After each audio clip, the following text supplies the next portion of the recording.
saw something on top of the cabinet. To me, it was a monster. You could feel them moving over your body, and then you feel a bite. I was going crazy. How could this possibly be happening to us? How many are there that we can't see? Am I gonna be comfortable sleeping here? We were on the brink of a nervous breakdown. We need to get out and not come back. 3 different families fighting 3 different infestations. Home is a sanctuary, but invaders don't respect boundaries. Our 4 walls provide all they need to survive, to thrive, and to multiply. And when they move in, home will never feel the same again. In rural Texas, David Solis and his girlfriend Adette Quintana have just closed on their new home. I was so incredibly excited living out in the country like this. It's my dream. For David, the house offers the best of both worlds. We have a property that allows us to do all the things we want to do. We're only 20 miles from downtown Austin, so we felt that we had the perfect home.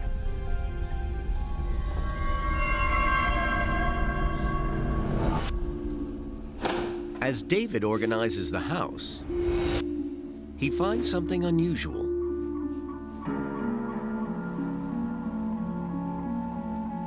I'm not a fan of snakes, so that kind of creeped me out. Going through my mind at this time was now, how many snakes are in this house?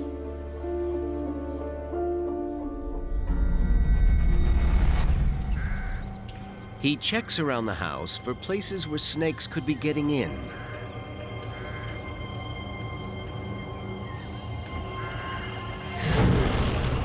The house had been vacant for about a month, and the people that lived here before us forgot to cover up the dryer vent. So in my mind, that vent had been open for a month, and no telling how many snakes had come in.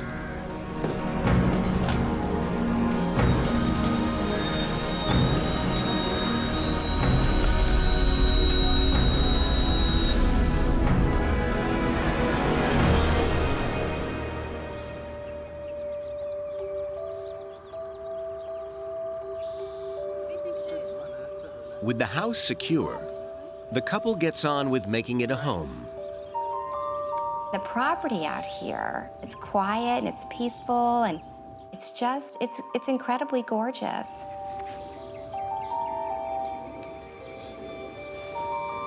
I went into the back room. So I took off my shoes and I felt something under my foot. And there was a scorpion. Adette isn't stung. Luckily, the scorpion is dead. That's my biggest fear in the entire world, is a scorpion. So even dead, it petrified me. To me, it was a monster.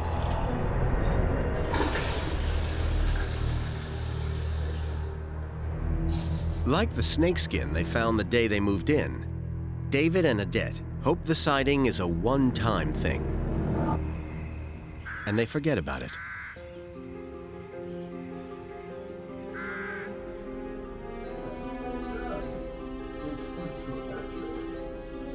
I was watching TV.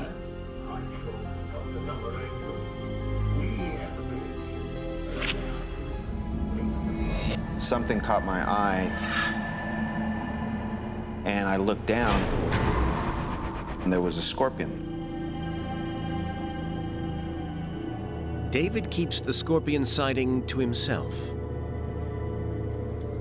I kept it from her because she's not a fan of scorpions. That's like her worst fear. Maybe I ought to keep an eye out for these things.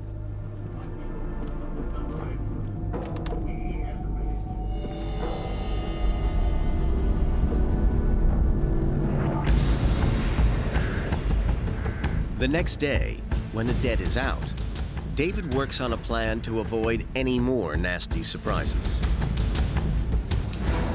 So I didn't say anything. I went and just got the regular bug bombs. I set them off in the house. I was very confident. You know, like all of us, I've lived in other places where you'll have mice problem, and you set out the traps and the baits, and you're done with it. That night, Adette is none the wiser. We decided to eat in the living room while watching the television.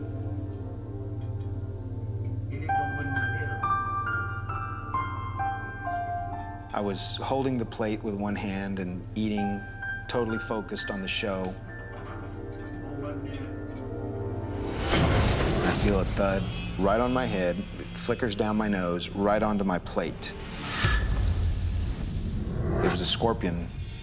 And the scorpion in David's dish isn't alone. 160 miles away, in a Houston hospital, Sarah Staggs is fighting for her life. She's battling an infection. Doctors have no idea how she contracted it.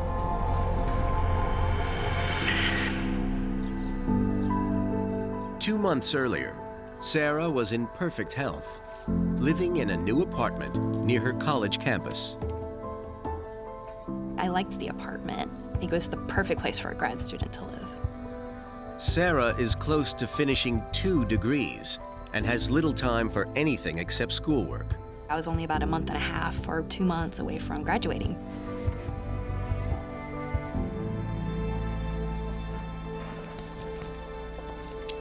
One day, something unusual catches her attention. The noise was coming from the kitchen.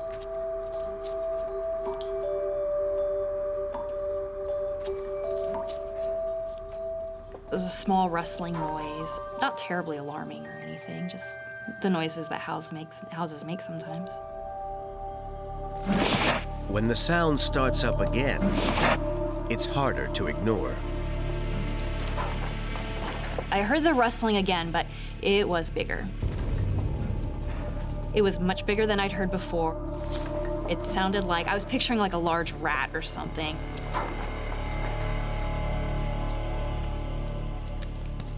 I go in the kitchen to investigate. I was worried this thing was large enough to force its way out of the cabinet and it shoot out of there.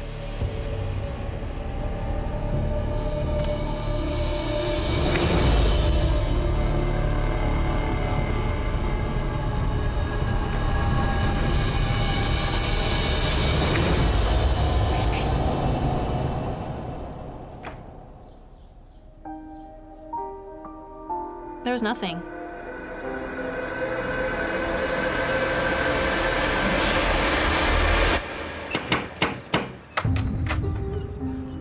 Sarah's friend Elizabeth comes to investigate.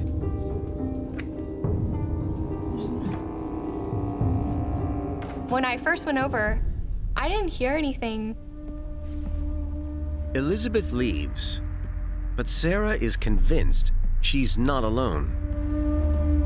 I knew I was hearing something. There was no doubt in my mind that I was hearing something, but I was getting frustrated that I couldn't prove it. But there really was something in my house. Sarah decides she needs a break from the strange noises and plans to head out with friends. I went into the bathroom.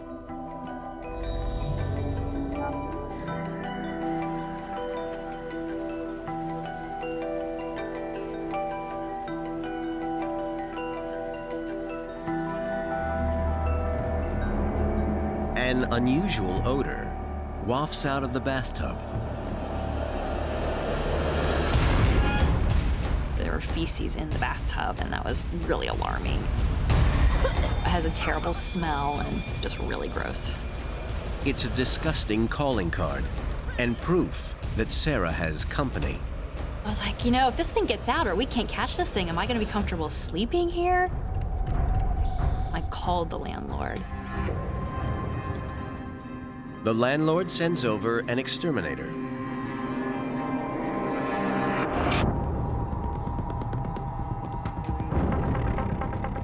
I was in the living room, and he was looking around. I saw something on top of the cabinet. It disappears behind the counter. I walked into the kitchen.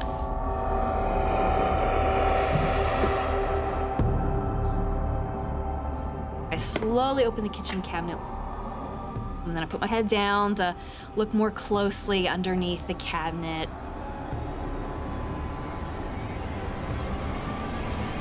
I don't see anything underneath.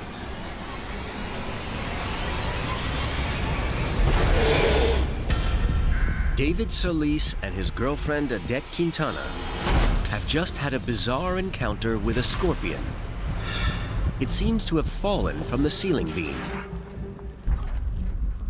That was terrifying to me because to me now I'm not going to sleep all night.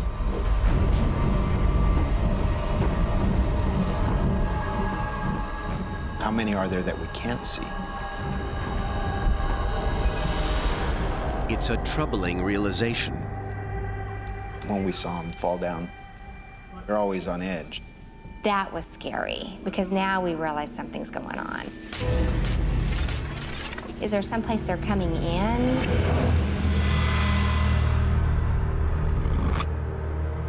David decides the problem is too serious for a run-of-the-mill exterminator. We called an entomologist to come over and look in every nook and cranny. The entomologist heads straight for the attic with a UV light. The light makes proteins in the scorpion's exoskeleton fluoresce, making them easier to spot in the dark. And he shone the light on there.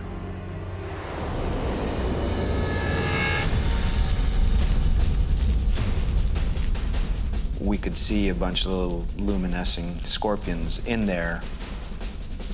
It was just crawling with them. It's just a fiesta, just a huge party of scorpions. Even the entomologist is shocked. Honestly, I haven't seen that many anywhere before. That was definitely Scorpion Central. That was the mothership. That kind of creeped me out. The entomologist identifies them as venomous striped bark scorpions.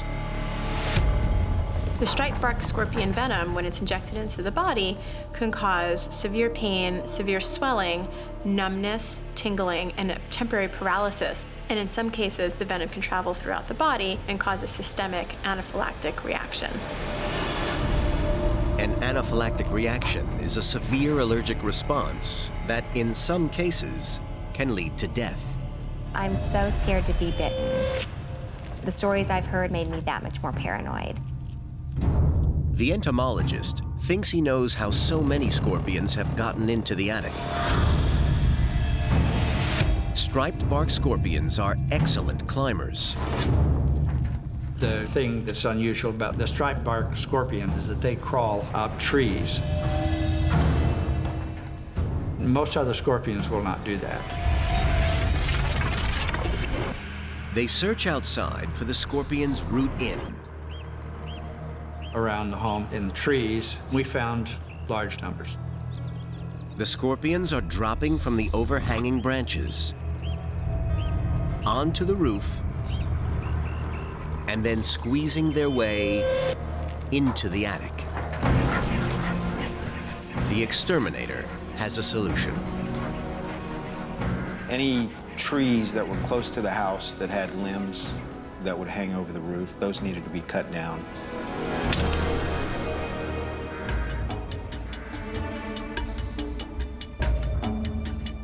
The exterminator also has a plan to get rid of the scorpions left in the attic.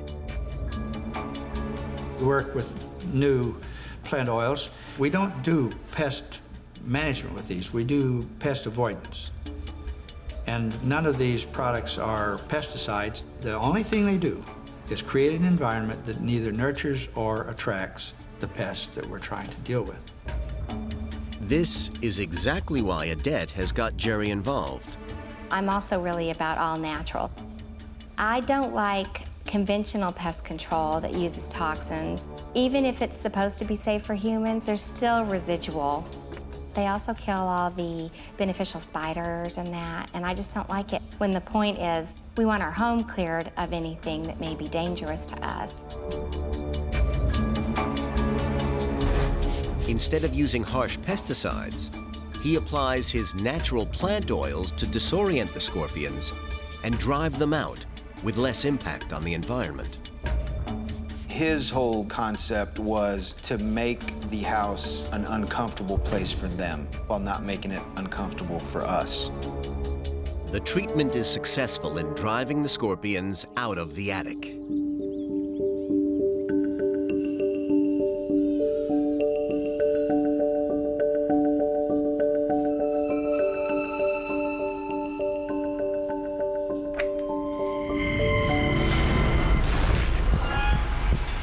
When we started using the product, we started seeing them even more.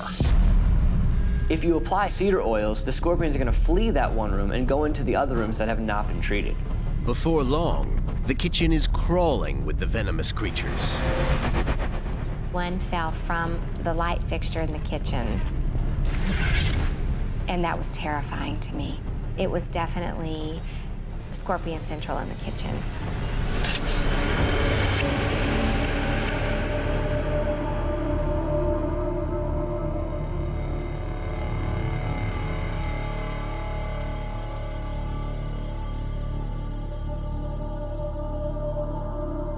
That night, David and Adette's fears intensify.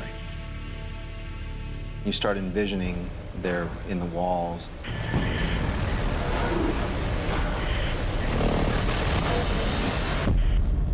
How many are there that we can't see? Soon, scorpions are crawling through the entire house. When you start ending every day and starting every day seeing scorpions in your house, that's just not right. When Tim and Sheila Mandelkorn decided to rent a big new house, all they noticed was the size. We were really excited to be moving to this new home. It had a yard, a lot more space. Couldn't have been happier. I was thrilled. It was everything that we wanted. Very relaxing and very at one with nature.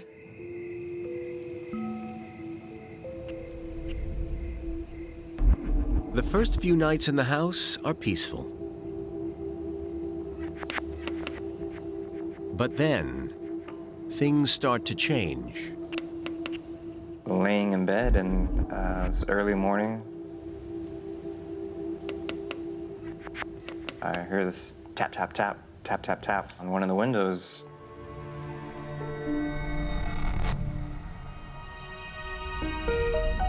Didn't really think much of it. It was annoying, you know, it lasted for 5 minutes or so. A few nights later,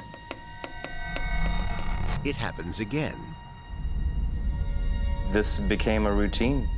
It seemed odd that the birds were returning to a particular window to peck at it at a certain time every morning.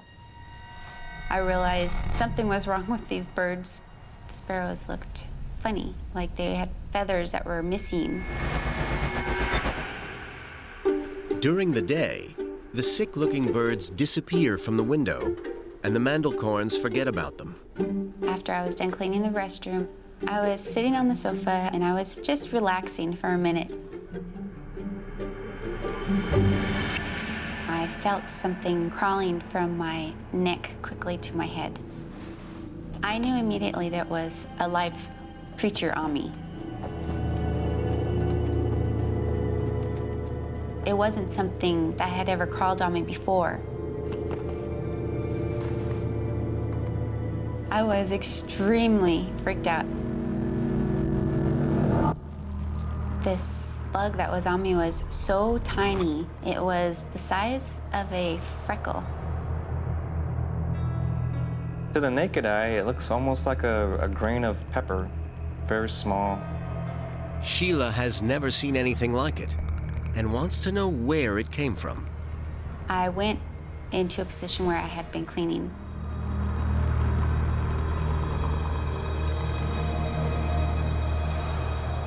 As I got closer to the wall, as I peered at the wall, I could see there were bugs on the wall.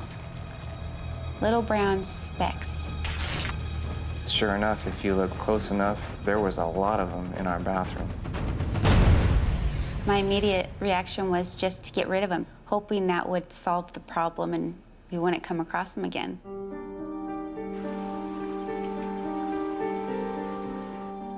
While Sheila takes a shower, Tim's curiosity gets the better of him. Sheila's dad had bought, our daughter a little microscope set. I realized there's no possible way to identify them. They're just too small with the naked eye.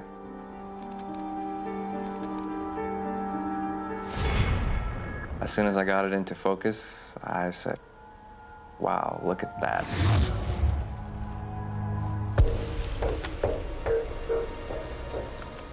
Tim is determined to identify the invaders.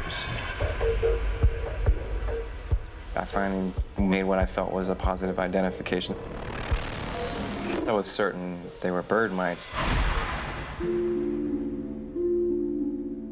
The Mandelkorns are desperate to know whether Tim's guess is correct. They search out expert advice. We collected samples off the walls. We placed them in a vial and we sent them to Brad Mullins, a local entomologist, for identification purposes. It's always interesting for an entomologist to see what could be an actual blood-feeding mite infestation. And I had heard of those infestations before, but it's unusual to actually have the mites to prove that. When I received the vial of alcohol and looked at it, I could see they were about the right size, right color, etc. I put them under a low-power scope. I could immediately tell, even under a low-power scope, that they were bird mites and that this was a real infestation. When Dr. Mullins confirmed my samples were bird mites, I was relieved. This was real, and this was what we were fighting. Bird mites are tiny parasitic pests that infest bird nests, and one bird nest can be infested with thousands of mites. We have bird mites in the bathroom, and we have pecking birds every morning. The two were interrelated. The problem with bird mites is that when birds aren't present, they can come out and feed on your blood. The more that I read, the worse it got. There were horror stories upon horror stories upon horror stories of bird mites on the internet. The parasitic mite's thirst is so intense, they will take over an entire home while searching for a meal of blood.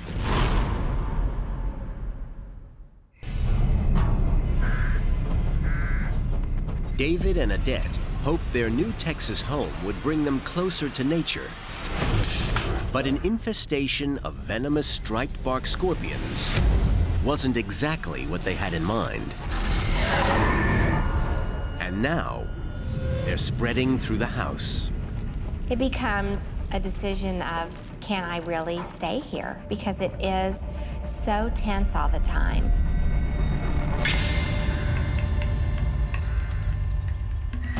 Adette chose natural oils over pesticides to control the scorpions in the attic. With the invaders still coming, the natural approach loses its appeal. It's time for chemical warfare. At that point, I was so desperate, it didn't matter to me. Once we learned that they breed and have up to 35 babies at a time, that's a nightmare. It really is. It felt like this was a nest, a scorpion's nest. It's exhausting. You're nervous, you're tense, it makes you angry, because it's just not fair that you have to live always on guard.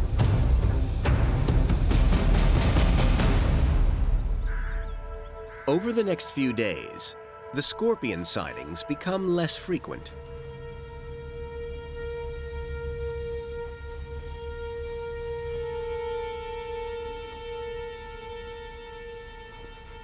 I was doing laundry one day. I set the pile out that's gonna go next.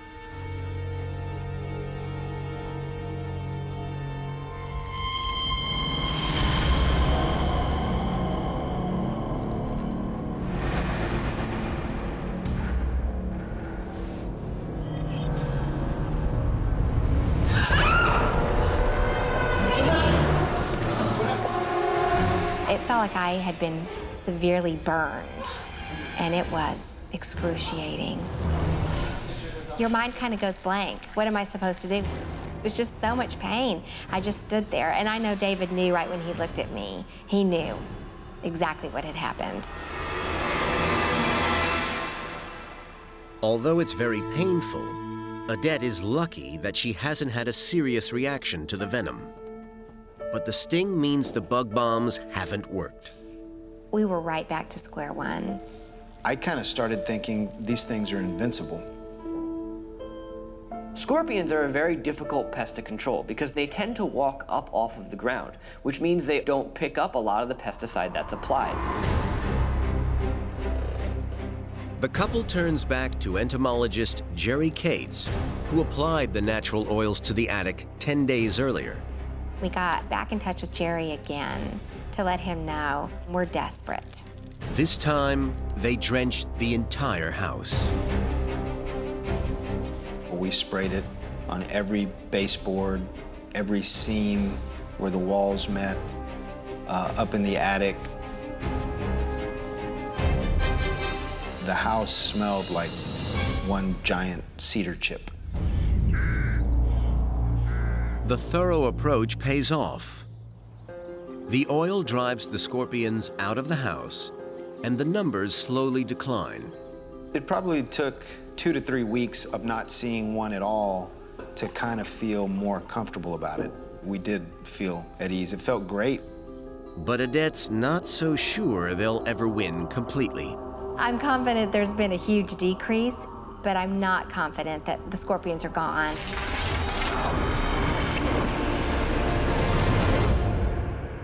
To me, they're invincible, and they're beasts, and they're made of iron, and you know, they can go through anything and they can survive anything. We don't always understand what's going on inside of our homes, whether it's below our feet, inside of our walls, or above our head. There are a lot of areas that we can't see into, and there could be creatures living among us that we don't know are there.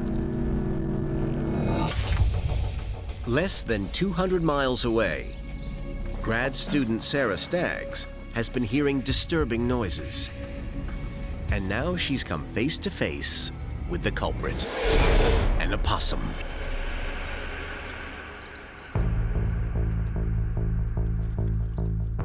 The opossum escapes out of sight, leaving the exterminator with the task of capturing it. So we put out sticky traps all over the place.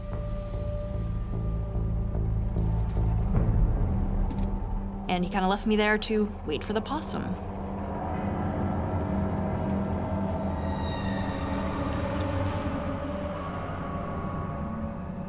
At this point now, I can barely focus on anything because now I just keep staring at the kitchen, like waiting.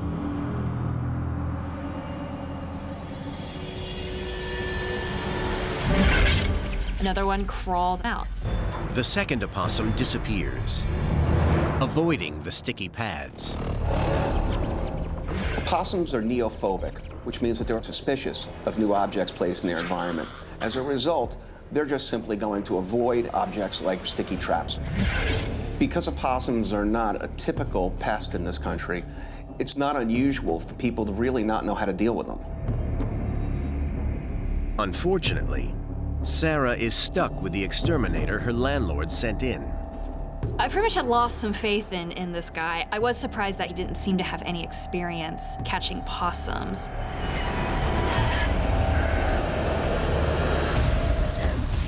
Within a few days, it's clear the strategy is doomed to fail, as more opossums appear in Sarah's apartment.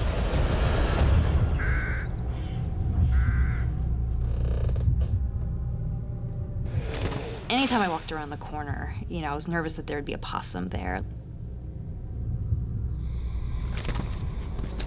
I was just really hyper-vigilant and just constantly listening and looking for the animals.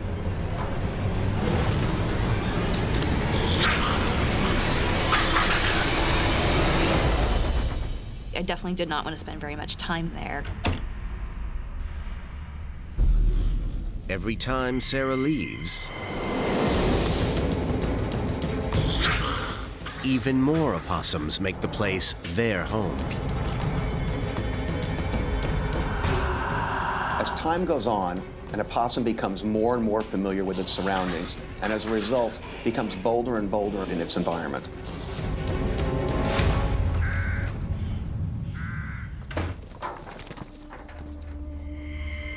When Sarah returns, she's faced with the chaos they've left behind. They must have been everywhere. I could hardly believe it myself. When was this going to end? I wanted to move out of the house.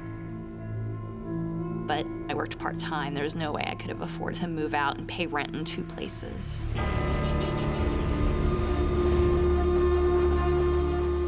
At night, the opossums are even more active.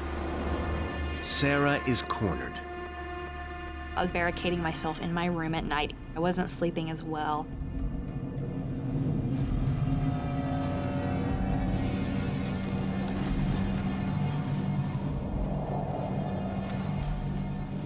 I hear this rustling noise.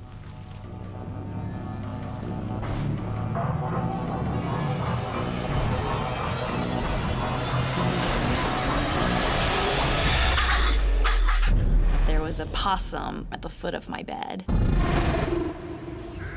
In California, the Mandelkorns have just discovered that the tiny creatures they've found in their bathroom are bird mites. The sick birds that have been pecking on their window have left behind their blood-sucking parasites. We knew immediately that they had to be feeding off of birds. So we started looking for a nest on our home. If you're finding mites wandering around your house, there is a bird nest somewhere nearby. And in order to eliminate that infestation, you have to get rid of that nest. Tim focuses his search on the area above the bathroom window. He finds what he's looking for. So we have a nest on our house. Clearly, we need to do something about that. Tim asks the landlord to hire a handyman to fix the problem. He climbed the ladder and got the birds out, and then he sprayed a lot of insecticide in there. He seals the nest and cavity with foam.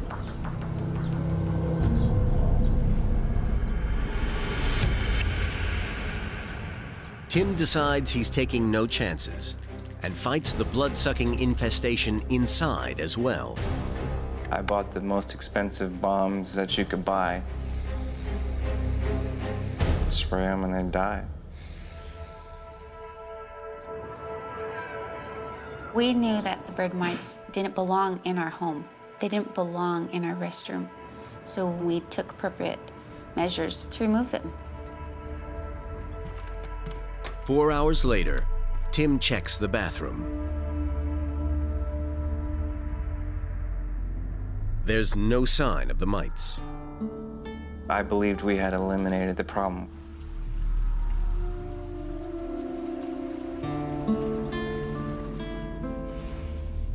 After we bombed, I didn't see any new ones. I thought the problem was gone.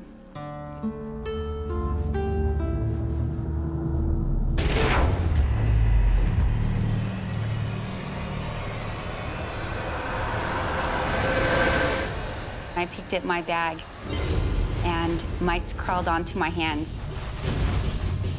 I was horrified. I immediately started trying to get the mites off of my hands. The tiny bird mites are everywhere. The pesticides haven't killed them. As quickly as I could clean the bird mites away, they would resurface in some other part of that restroom. And I didn't want my kids in this restroom. Cleaning isn't going to get rid of them. Our homes are great places for bird mites to hide. Due to their size, they can fit into cracks and crevices that we just can't see into. The bird's nest has been dealt with, but somehow more mites are invading the house. And there's only one thing they're looking for. They feed on blood, and they're going to find a way to survive because that is their one goal in life. I realized that the next action needed to be very aggressive. Very, very aggressive. An exterminator treats the home with professional-grade chemicals.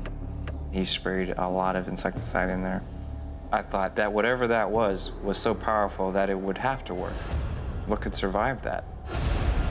As an extra precaution, the exterminator sprays around the entire property. While pests may not be as strong or as smart as we are, they can infest our homes in very large numbers, and that's what makes them so difficult to eliminate. That night, Tim and Sheila go to bed confident that the mites are dead.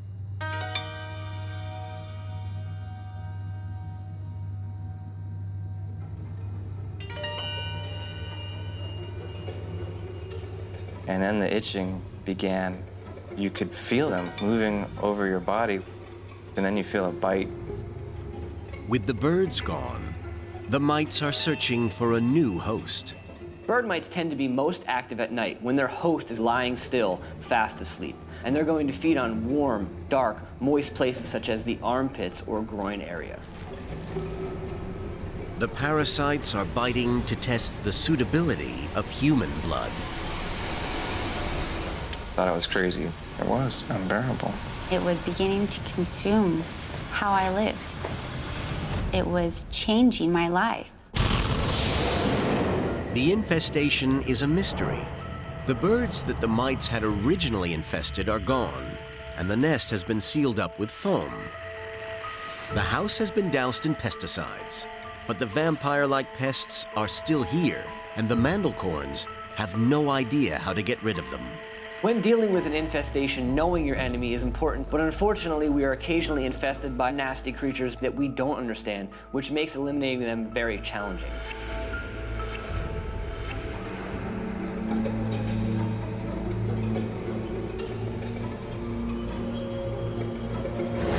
And the problem is escalating. The bird mites now had spread from the second floor to the first floor. They had claimed the house as their own. All Sheila wants is a normal life. I was having my morning coffee one day and poured it and put it down. When I had come back, I looked at my coffee cup, and there was bird mites in there. I was horrified. This was a point when I knew I was done with this situation. It was a breaking point for me. Tim begs the management company to send the exterminator back again. Searching for answers, he returns to the source of the problem. The pest control guy pulled the foam out of the window ledge, and he exposed multiple bird mites. The original handyman made a huge mistake. He left the nest under the foam, with bird mites still crawling all over it and into the house. Eliminating a bird mite infestation is not just about excluding the birds from the house, it's also about removing the nest. And if you only exclude the birds, the mites may be infesting that nest and continue to come out for weeks on end while they're looking for a food source. This time, the nest is removed, and the area is treated with chemicals. I felt like it was handled.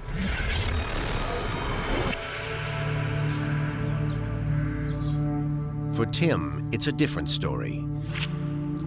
He fears they're still lurking in the house. I was looking on surfaces, to hopefully not see them, but I couldn't help looking.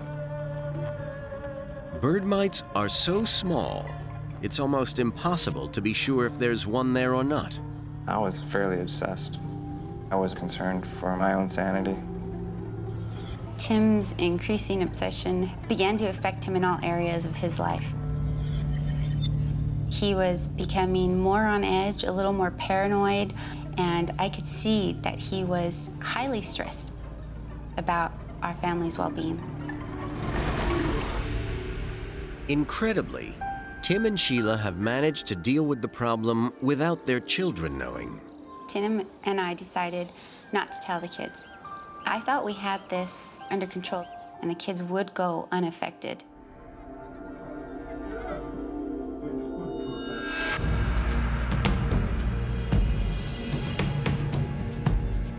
Angelique was really upset. She said, "Mommy, something's hurting me."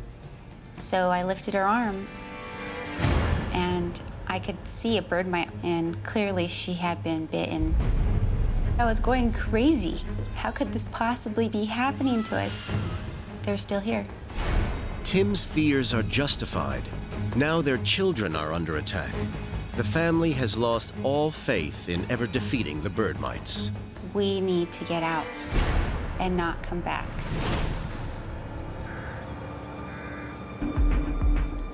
They inform the management company they won't be staying. Not wanting to take a single bird mite with them, they leave almost all their possessions, and they lose their deposit. We put our life into plastic bins and drove off. With our health, at least.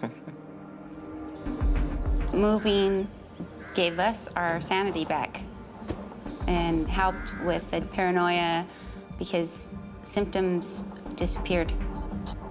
That's an unforgettable day. I do not regret moving out.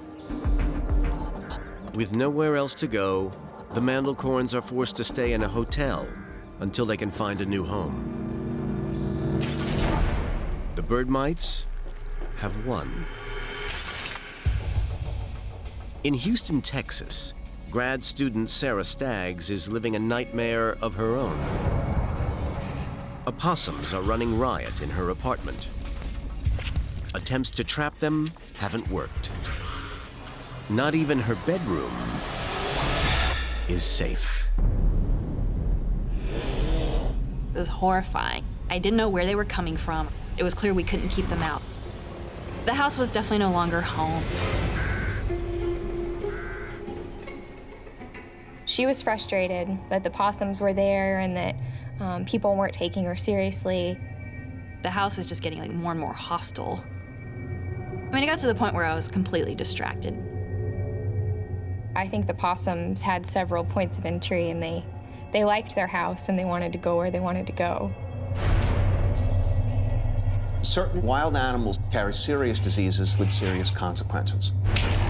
And so we really need to be particularly cautious about coming into contact with animals like opossums.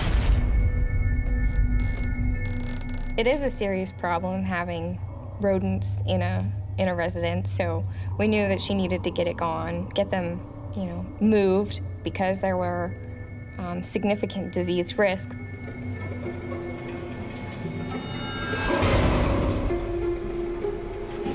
And there's something Sarah doesn't know.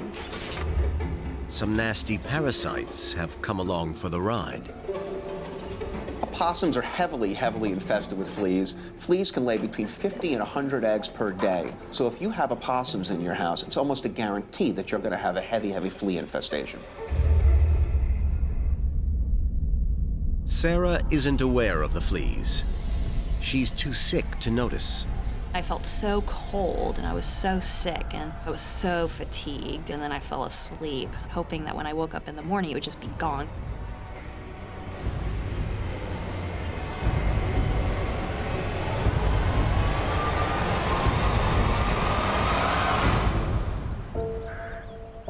In the morning, Sarah's feeling even worse.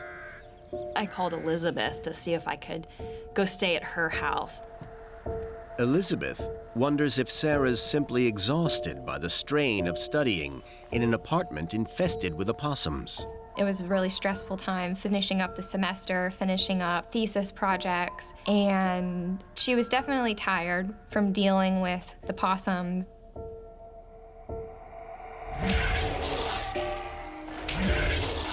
By the afternoon, it's clear Sarah is more than tired.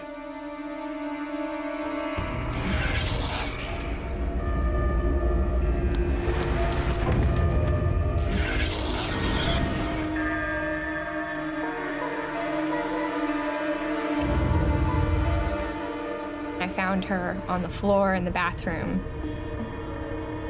She was very confused and didn't want to admit she was sick.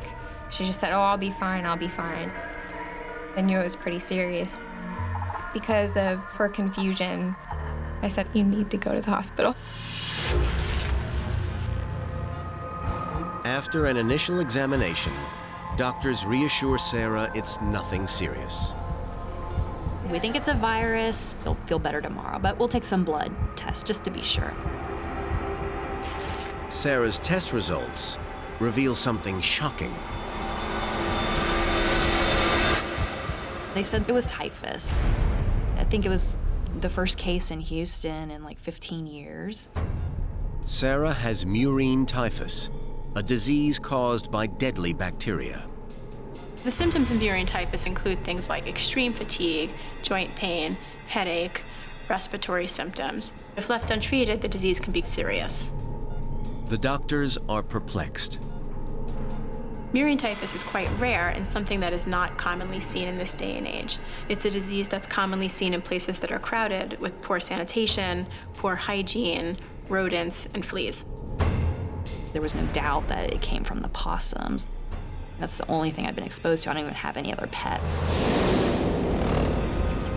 The opossums carry typhus, and the fleas transmit it. And once that connection was made, then it's like, okay, I'm definitely moving out of the house now. Sarah is pumped with powerful antibiotics and recovers within a week. When she is released from the hospital, her landlord promises to get rid of the opossums. But Sarah's had enough. There was nothing else to do but to move out. There was no way I was going to call that place home again. Sarah stays with Elizabeth while she gets back on her feet. I was glad to be done with that place.